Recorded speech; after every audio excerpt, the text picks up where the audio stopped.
नमस्कार दोस्तों, आज मैं आपको सुनाऊंगा साधु और चूहा की कहानी। महिलरूपयम नामक एक दक्षिणी शहर के पास भगवान शिव का एक मंदिर था। वहाँ एक पवित्र ऋषि रहते थे और मंदिर की देखभाल करते थे।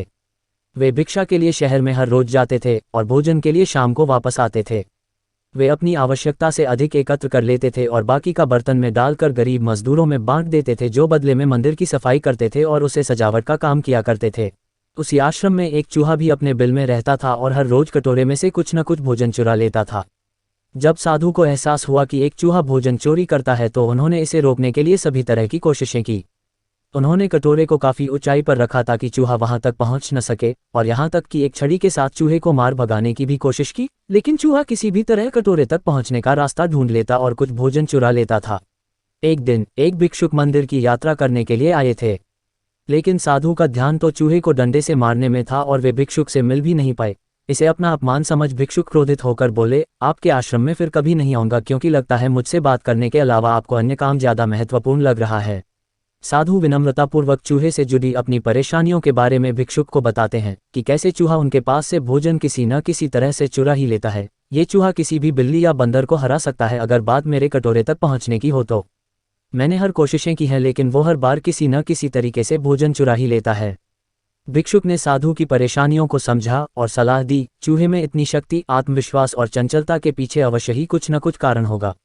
मुझे यकीन है कि इसने बहुत सारा भोजन जमा कर रखा होगा और यही कारण है कि चूहा अपने आप को बड़ा महसूस करता है और इसी से उसे ऊंचा कूदने की शक्ति मिलती है। चूहा जानता है कि उसके पास कुछ खोने के लिए नहीं है, इसलिए वो डरता नहीं है।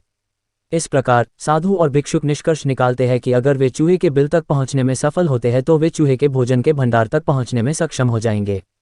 उन्होंने फैसला किया कि अगली सुबह वो चूहे का पीछा करेंगे और उसके बिल तक पहुंच जाएंगे।